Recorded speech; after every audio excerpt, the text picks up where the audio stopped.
The young woman stood by the crib, looking at the sleeping girl. She couldn't stand her. She was ready to smack her right now. Of course, that was just an expression. But especially with Sophia's intoxicated mind, she was ready to do anything to get rid of this child. This child reminded her once again that her husband had been married to another woman. This child was the product of their love. She felt angry whenever she saw the girl. But Sophia had to live with little Christina, tolerate her antics, even though she didn't want to. Sophia wanted to have her own children. She wanted to give birth to Adrian's son or daughter and have a child that was theirs alone. And she didn't care at all about what would happen to Christina. She left the nursery and headed towards the kitchen. She received a message from her spouse and started setting the table. She prepared the food, brewed coffee, periodically glancing out the window. There, his car appeared. She flinched a little. She didn't understand why she reacted that way. She was expecting him today to finally have a proper conversation. She had tried to initiate that conversation several times before, but something always stopped her. And what stopped her was the fear that he would leave her because she would give him an ultimatum, either her or the girl. She didn't intend to live under the same roof with his child from his ex-wife. She had already tolerated the girl for quite a while, even though she had no connection to her whatsoever. The man entered the apartment, shaking off the snow from his warm coat, which immediately melted onto the coat. He was heavily covered in snow, even though it took only a few minutes to walk from the car to the entrance. It was freezing outside. Winter was fully taking over the city. He took off his boots and headed straight to the shower to warm up. When he emerged, he changed clothes and went to the kitchen. She was already waiting for him with a hot meal. He sat at the table, not looking cheerful at all. In fact, he hadn't been in a good mood for a while. Lately, he constantly appeared irritated, work issues piled up, causing him to take it out on his family. He glanced at his wife, fully aware that she was about to start an unpleasant conversation that wouldn't bring him any pleasure. Adrian brought the coffee mug closer to himself, took a sip, and immediately frowned. She had forgotten to put sugar. She sat across from him, staring at him as if he should have guessed what the conversation would be about. "Adrian, we're a young family, we should live on our own," the woman said, addressing her husband. She really wanted him to make the decision himself. And she desperately wanted him to say that he would take care of the girl somehow. That she was right in wanting her own children. Yes, she would even agree not to have children at all, just to stay alone with Adrian. It was crucial for her to get rid of this girl, so she wouldn't constantly remind him of his deceased wife. "Well, really, Adrian, we should have our own children or just live as a couple. She's a complete stranger to me. Why do we need someone else's child in our home? You don't even deal with her. You don't interact or communicate with her at all. Why should I be the one dealing with it?" she said, forcefully calm. "Let's start with the fact that you're a woman," Adrian replied calmly. He could feel himself getting angry. His wife's behavior was literally getting on his nerves. He was irritated that she was starting this conversation again. But from her, he could tell that she was about to continue this conversation until the bitter end. "Why do I have to listen to all this right now? You stay home all day, and I provide for you. All you're required to do is clean the house, cook meals, and take care of the child. That's it. Instead of just saying thank you for my constant hard work, I have to listen to your complaints." "Yeah, whatever, Adrian. What complaints? I just want us to live as a family, not like people who took in a girl that no one needs. I would understand if you loved her, if you spent any time with her. But it turns out you took her in like a puppy, and I'm the one dealing with her," Sophia said without escalating into hysteria. She tried to speak as calmly as possible, although he could sense the hysteric undertones in her voice. As if she was on the verge of bursting into hysteria, but still holding herself back. Sophia made a promise to herself to have a calm conversation. Previous outbursts never yielded results, so she decided to try a different approach. She desperately wanted the girl out of this house. They talked for quite a while, and the conversation grew louder. The little girl, who Sophia thought was asleep, was actually wide awake.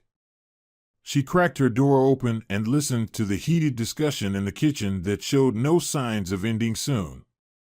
The little girl approached the phone and dialed her father's sister's number, which she knew by heart. Her father's sister had made her memorize the phone number so she could always call her. Sophia dialed her father's sister's number, and the phone immediately started ringing. Her knees were trembling. She feared that her stepmother or father would walk into the room any moment. But they kept talking, sometimes in a heated manner, and then calming down again. When Carolina picked up the phone, Christina confessed in one breath what was happening in the apartment. Carolina listened attentively to little Christina, but she was preoccupied with her own thoughts at the moment. She assured the little girl that she would take care of everything and told her not to worry.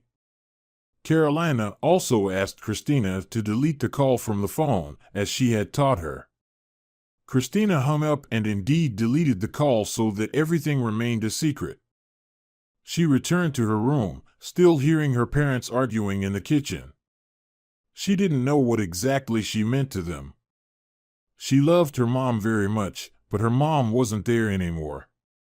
All she had left was her father, who didn't care about her, and her stepmother, who couldn't stand her. She went to her room, still hearing her parents in the kitchen. She tried to distract herself and not pay attention to it.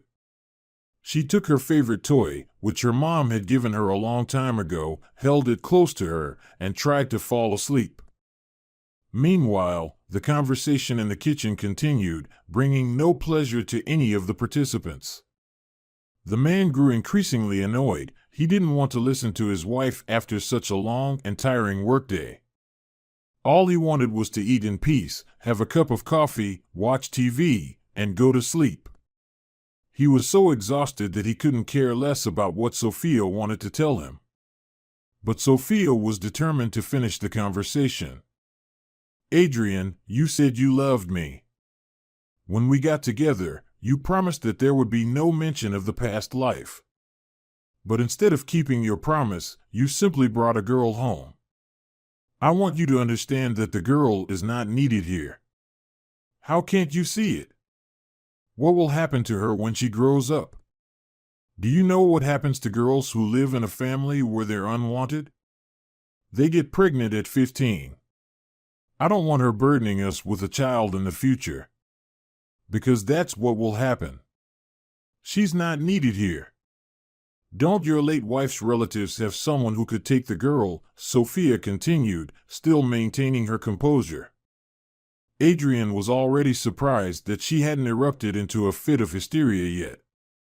The conversation went on for quite a while, and she still held back. Apparently, this conversation was truly important to her. "I am her father, so it's my responsibility to take care of her. But I don't have time because I work. You're a woman, it's your job to take care of the kids. Besides, I'm not really into having kids. So if you still want kids, we won't have any others together.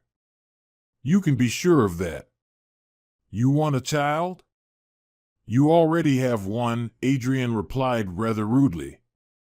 He took his plate of food and went to the living room. Turning on the TV, he started eating, deciding not to listen to his wife anymore. Sophia sat at the kitchen table, covering her face with her hands. She had had high hopes for this conversation. On the other hand, she also realized that nothing would change. Too much time had passed, and she had tried to break through this wall for far too long. But now it seemed impossible to her. She looked at her husband, who just shook his head. She stood by the doorframe, staring into the living room. Would she ever succeed? She herself didn't know the answer to that question. She cleaned up the kitchen, put away the food in the fridge, and then went to bed. She didn't want to continue this conversation, so she wrapped herself in a blanket and almost immediately fell asleep. The man sat on the couch for a long time, watching TV, and only went to bed after midnight. The conversation with his wife had left an indelible mark on him. Her words echoed strangely in his mind. To some extent, he agreed with her because the girl was truly unwanted in this house. But he couldn't just take her and send her to an orphanage, which meant he would have to raise her. Several days passed after that conversation. The man went to work, kissed his wife out of habit, and stepped outside into the snowstorm. It was bitterly cold outside. He returned, wrapped himself warmer with a scarf, took off his fur coat, put on a sweater, and then dressed again before going outside. She watched him, thinking about how quickly winter had arrived. Such cold temperatures usually only occurred in late January or mid-February. This year, freezing temperatures arrived in December with such force. It was truly bone-chilling outside, and even their balcony was covered in ice. The unusual frost for this region practically paralyzed the city's roads, and the machinery couldn't cope. The woman followed her husband with her eyes, worrying about how he would make it to work. Recently, she had been constantly thinking about what awaited him, the fate of his ex-wife, a car crash, leaving him with this little girl. Naturally, she wouldn't be with this girl for long. She would simply send her to an orphanage or foster home. Yesterday, she and her husband had agreed that he would send her to a boarding school once she grew a bit older. Sophia was glad that the girl would soon disappear from the apartment, but she didn't want to wait for those few years until Christina grew up. Sophia took out a bottle of wine and poured herself a full glass, then another. The little girl emerged from her room, yawning. She walked past Sophia, reaching for a glass of water, but lost her balance. Half asleep, she stumbled and accidentally knocked over the glass, and Sophia's favorite mug shattered into pieces. Sophia herself didn't understand why she became so furious. She grabbed the girl. Sophia scolded and shouted at her while she cried and screamed. And then she took her and locked her on the icy balcony. The little girl was only wearing a tank top, and in such attire, she quickly succumbed to the chilling cold. What happened next is horrifying to imagine. Adrian spent the whole day at work, and it emotionally drained him so much that he decided to stay. He met up with an old friend, they drank at a bar, danced with young girls, and only after that did he go home. He felt like he had at least a little bit of a break. Or rather, a sigh of relief. Because the exhaustion had accumulated so much within him that he simply couldn't see anything around him. It was as if the whole world ceased to exist. There was only work, constant clashes with his superiors, projects that were about to be due, and he didn't have the energy for them. Weary, he looked around, and the snow-covered city filled him with melancholy. In such weather, he longed to go back to the time when he was married, when he worked from home, when his beloved ex-wife took care of the child and brought him sandwiches to his computer. And in the evenings, they sat, drank coffee on the balcony, wrapping their legs with a blanket, while the little one slept in the cradle. As soon as his wife passed away, he stopped feeling anything towards the little girl. He didn't even realize that she was his daughter, as if all his emotions towards her had simply been severed. It even seemed to him that he didn't love her solely because she resembled his wife, her mother, so intensely. The car stood near the entrance, but he couldn't bring himself to get out of it. Thoughts wandered in his mind, and he longed to go back to the past. It physically pained him to realize that he couldn't go back and feel happy again. As if everything he had done back then didn't matter now. He loved his ex-wife so much, he grieved when she died, when he buried her, and that pain still remained within him. He replayed in his head dozens of times everything that happened between them. It was truly a perfect marriage.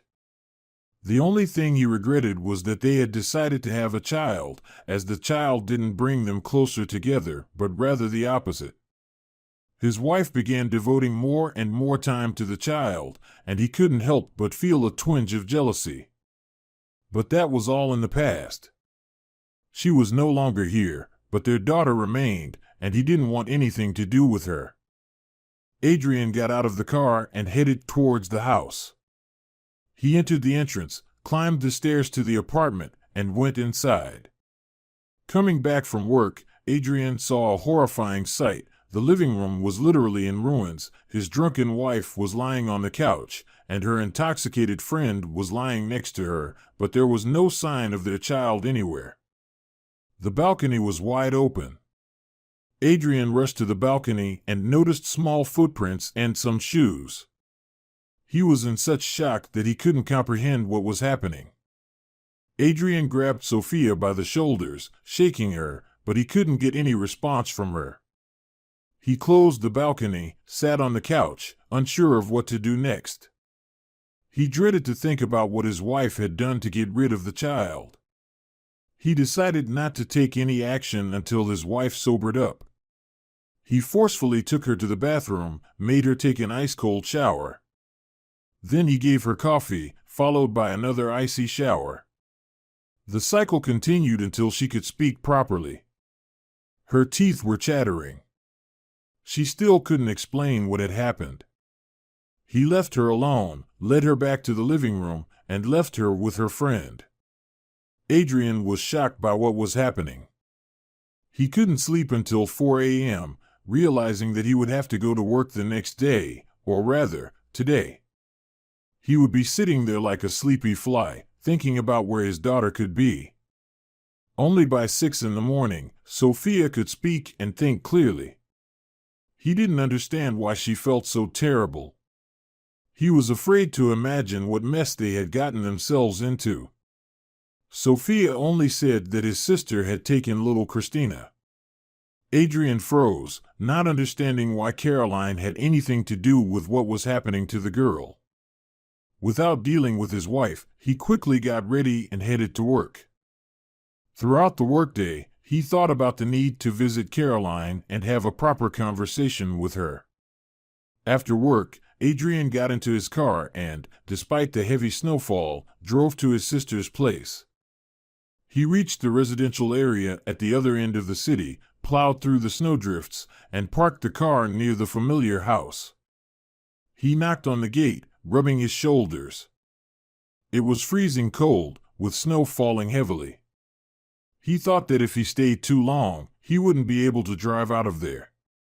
He saw lights turning on in the living room, then in the hallway, and finally, his sister appeared at the doorstep, a beautiful young woman with long hair that she often braided. She draped a thick coat over her shoulders, put on her boots, and came down to the gate. She let her brother inside, and all he could say was that he wouldn't stay long because the car would get covered in snow. Caroline wondered why this man was only concerned about the condition of the car and not the well-being of his daughter. "Where is Christina? Why did you take her in the first place?" the man asked, addressing his sister. He had just been outside, deciding to park the car in the yard. He realized he wouldn't be able to leave from there anyway, so he decided to stay overnight with her. She served him a heated dinner. Suddenly, he thought that he felt much better and calmer as a guest at his sister's than at home with his wife. "She called me a few days ago and said that her stepmother was tormenting her. I promised her that I would come for her. But when I arrived, Adrian, I was just horrified because your wife, whom I can't even consider human, brought the girl to a terrible state just because she broke a cup. And then she took her and put her on the icy balcony wearing only a tank top. When I arrived, the girl was already asleep in a snowdrift. I quickly grabbed her, wrapped her in a fur coat, carried her to the car, and took her straight to the hospital. Meanwhile, your wife was busy getting drunk with her friend, not caring about what was happening around her," Carolina said, restraining herself. She wanted to hit her brother for allowing such treatment of his daughter. She understood that she felt a warmer connection to her niece than the man felt for his own daughter. He simply nodded and didn't say anything. A real father would have gone to rip that woman's head off for nearly killing his child. The doctor said everything will be fine, but they will keep the girl under observation for a few more days due to severe hypothermia. But it's all fixable. Honestly, I'm very surprised by your calm reaction, Carolina said. I just understand that this would have happened sooner or later. You know, we were constantly arguing about the girl. I even agreed that we would send her to a boarding school as soon as she reached school age.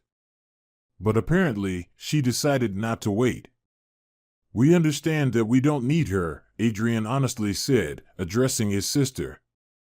Carolina was in such shock that she decided not to say anything else. She waved her hand at her brother and changed the subject. If he doesn't want to take the girl, so be it. She will raise the little girl herself if the child is not wanted by her own father.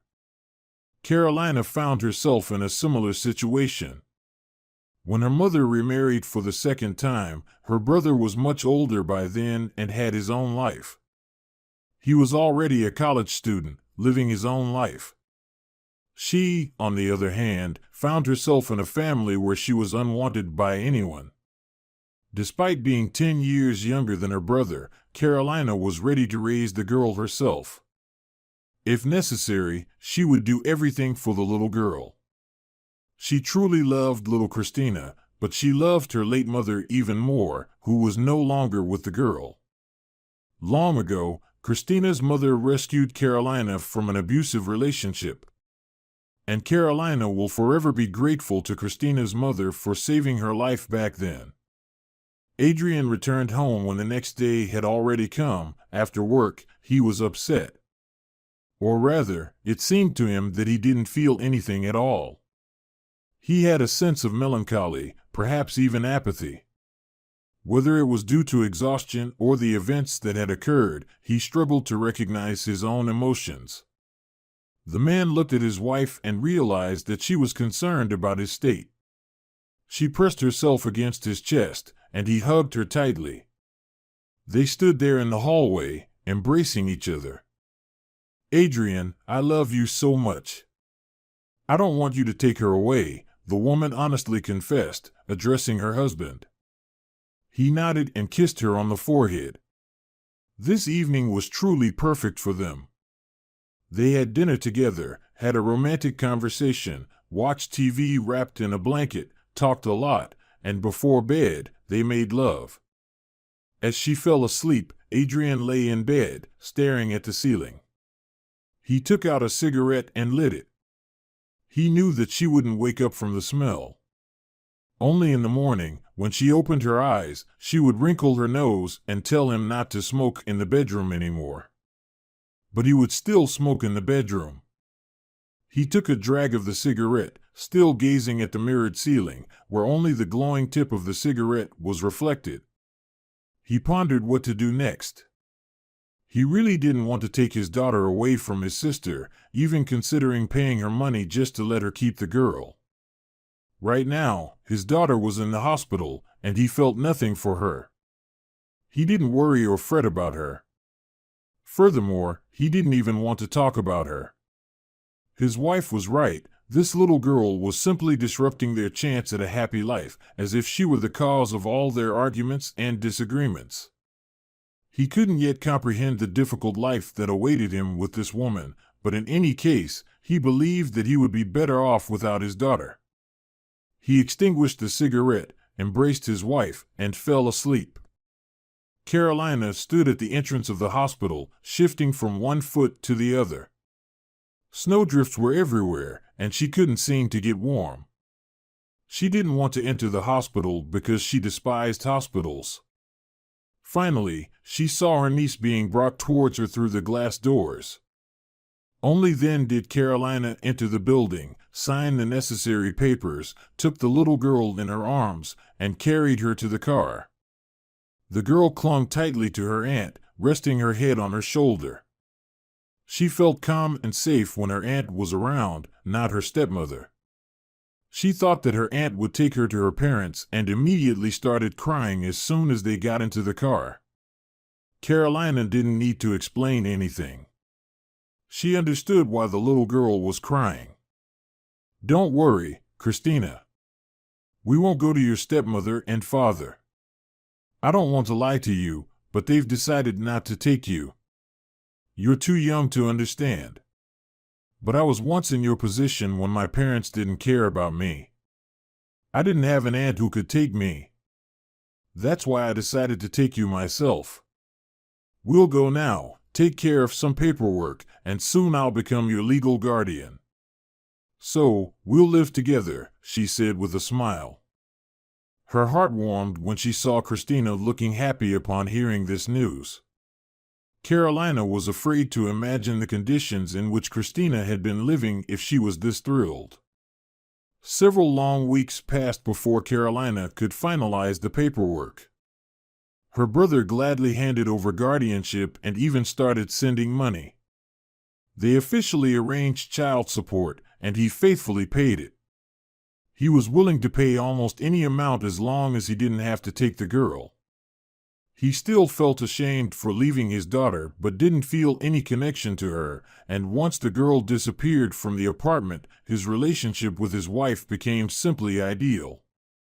In just 6 months, little Christina started calling Carolina Mom, and Carolina saw her as her own daughter. They lived together, building a life as a family. At first, it was a bit challenging for them because the girl didn't know basic rules. She couldn't dress herself, couldn't read, and had difficulties with certain everyday things. But the little girl quickly caught on and learned easily with Carolina's help. Soon, Christina became much more independent and happily went to daycare, where Carolina would pick her up. They lived together, practically inseparable, although there were occasional disagreements. However, Carolina took all those unpleasant moments in a positive light. After all, she had once been a child herself and understood that broken cups were simply the result of clumsiness. She had been like that in her own childhood. She grew to love the little girl dearly, trying not to think about how this child had been unwanted after her mother's death. Indeed, as soon as Christina's mother passed away, she was passed around from one grandmother to another before being handed over to her father. And then her father abandoned her in favor of her aunt. But now, the past didn't matter anymore.